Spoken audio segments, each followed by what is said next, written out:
You're listening to the Online Entrepreneur Experience with Jarrett Jenny and John Olson, aka Cheers. Welcome to another episode. It's Jarrett Jenny, aka SWR. I'm John Olson, aka Cheers, baby. What's going on today, man? Not a whole lot, just planning out the week. It's Monday, so I always try to start with a notepad and just give myself a direction. Otherwise, I get way off track. Yeah, I got mine right here. But yeah, I got to keep a schedule. I like to think I'm fairly disciplined, but not enough to just keep it all up here. I got to have a plan. Yeah, absolutely. I mean, having a plan is step one. Obviously, we work from home.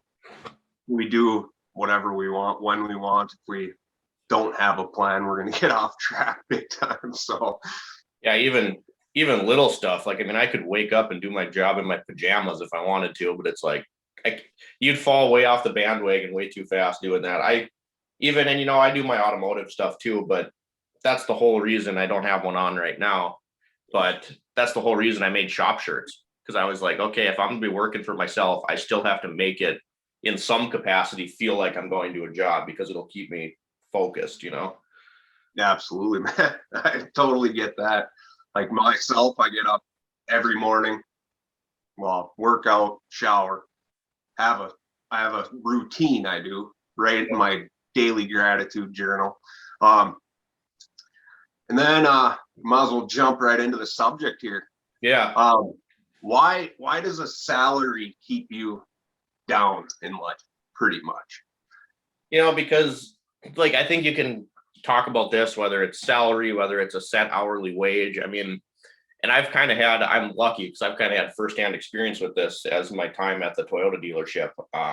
When I first got there and I first went through the job shadowing, I got my degree, and then I started working in the field. They had me on an hourly wage at first, because if people watching this don't know, most of the time mechanics are on what's called flat rate, which means you have a set hourly wage that you are worth to them, but you're not paid hourly. You get paid by the job. So if there's a job and it pays you 10 hours on book time, but it takes you 20, you still only get paid 10 hours. If you get that 10-hour job done in 4 hours, you still get paid 10 hours. So it can be a good thing and a bad thing. And wintertime in Minnesota, oddly enough, always seemed to be kind of a slow time for being a mechanic. And it was if I went to work, there was no guarantee. So if I went there and there weren't any cars to work on for the day, I just didn't make any money that day.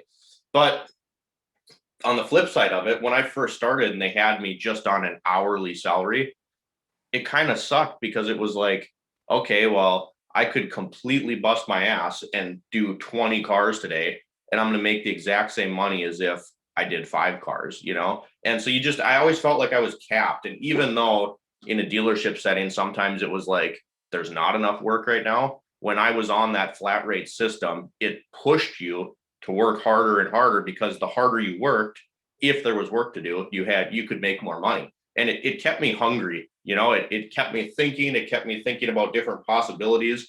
And if you're locked into let's say it's $15 an hour and you work 40 hours a week, you can't get any overtime. Where's your motivation there? Yeah, just no motivation to make more money. You can't. You're just stuck. Myself, I've been in the construction industry many years. Mm-hmm. Obviously I haven't done that in 2 years, thank God. But I'd work 72 hours a week, right, minimum, and then I'd get laid off in the wintertime. Well, if you're living on the road, anybody that's lived on the road knows that it is expensive as heck. Oh yeah. Every time you stop at a gas station, it's a $20 bill. Yeah. And myself, I was working just nonstop. I'd get home on Sunday and, do my laundry, get everything packed, and then I'd be back on the road. And it was brutal, but I did it. It helped me launch my business because it pushed me over the edge. Yeah. So that was the motivation to sell my 70-inch TV while I was laid off, and actually start online, and Right. yeah, the rest is history, man. So Try to do something different. And another thing I'd like to touch on is, I said it kept me motivated when I was at the dealership, and it was like, okay, the more I work, the more I can make if there's cars here. But and I'm not like, I'll share it with you guys. I was the most I ever got paid at the dealer, and it was probably 4 months before I left, maybe 6 months was when I got my last raise before I quit. I was making $21 an hour, which isn't great at all for what we were doing. It's not, it's not horrible, but it's not great. Then when I went out on my own, I still would charge things the same way. So I do it book time for myself under my own company, except now I'm charging anywhere from 70 minimum to $100 an hour. So even if I only have that one car, I can make, how many times this summer did I send you a picture and I was like, look, made my dealership money before noon. And then I was just like, I made a day's worth of work. Not saying that you can stop there. I wasn't just like, okay, I made the same money that I made there by noon, so now I'm done for the day. But it was a nice feeling to know you could be. Like, if I wanted to just have maintain that same lifestyle, I could have, it's now that I'm the one taking all the risk, I get all the reward. So I get to keep this bigger piece of the pie. And you try to start your own business, and you're always wondering what's next. You're always thinking about how I can make it bigger and grow. And if you're stuck at a $18 an hour, $20 an hour, hell, $30 an hour job where you have your set hours, this is what you're paid, and you got to wait till that yearly review next year to see if you possibly get another 50 cents, maybe a couple bucks. You're stuck at that lifestyle that you're at right now, and there is absolutely no way you can get out of it. Yeah. Yeah, that's massive.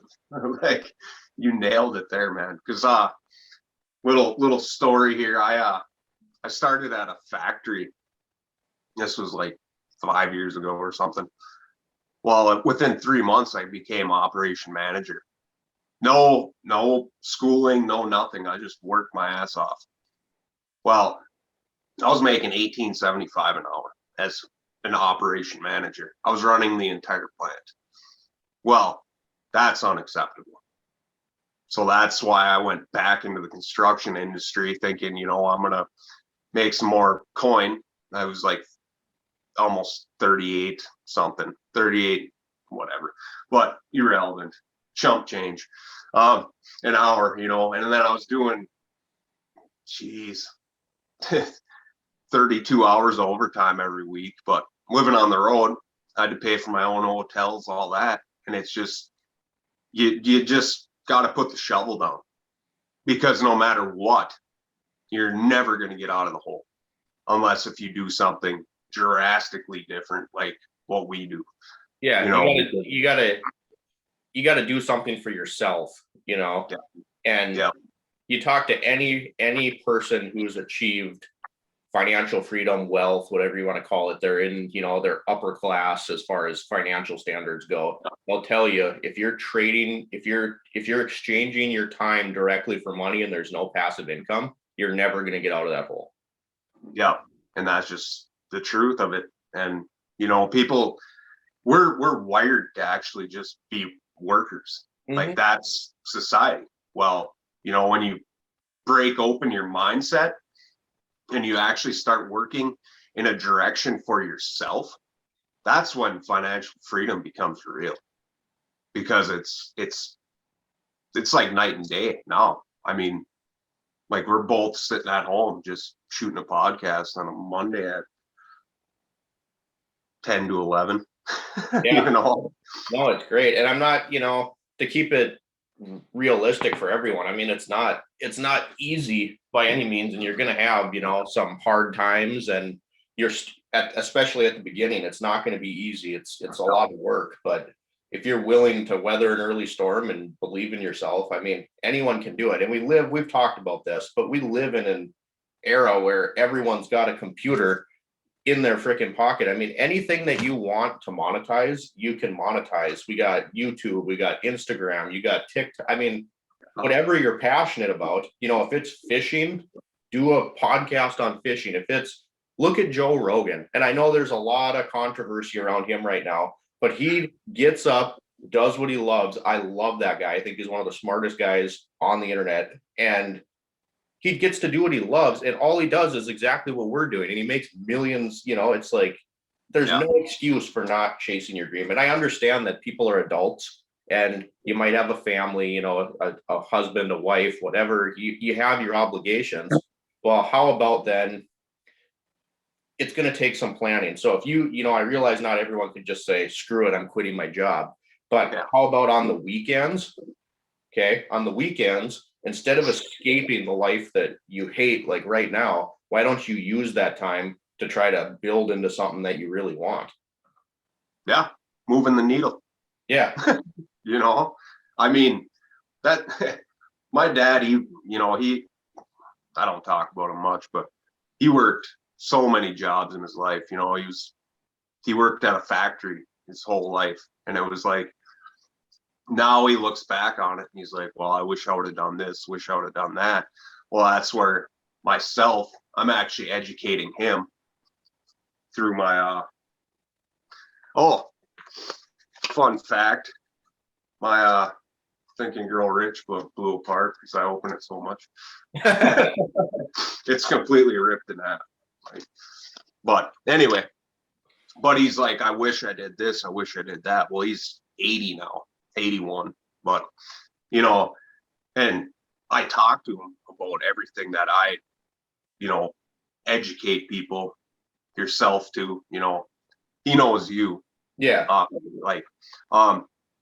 Yeah, but it's no regrets, man. That's what the goal is. Don't go to the grave with a bunch of ideas that could have been prosperous in your life. I hope that makes sense. Yeah, absolutely. I kind of went on a tangent there. No, it's fine. And I think closing statement here is, we're not saying that every single idea you have is going to take off and make you millions, but at least you tried. You'll have peace knowing at least you tried. And guess what? If you keep trying all the ideas that you have and that you like, eventually it's inevitable. You're going to find one that works. Absolutely. Just keep pushing. That's the message. Just keep pushing and go after whatever you want to do. If you want to do it, go do it. I mean, obviously, start or whatever. But absolutely, man. This was a good one. Yeah, I think you got the outro. I just get to sit here and watch. Well, this has been Jarrett Jenny, aka SWR, with John Olson. Yours truly, aka Cheers.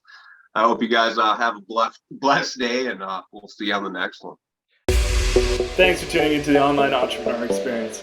Don't forget to subscribe so you don't miss any episodes that we're releasing and any of these amazing pieces of value that we're giving out. And if you could take the time out of your day and leave us a review, we'd be so grateful. We look forward to seeing you on that next episode.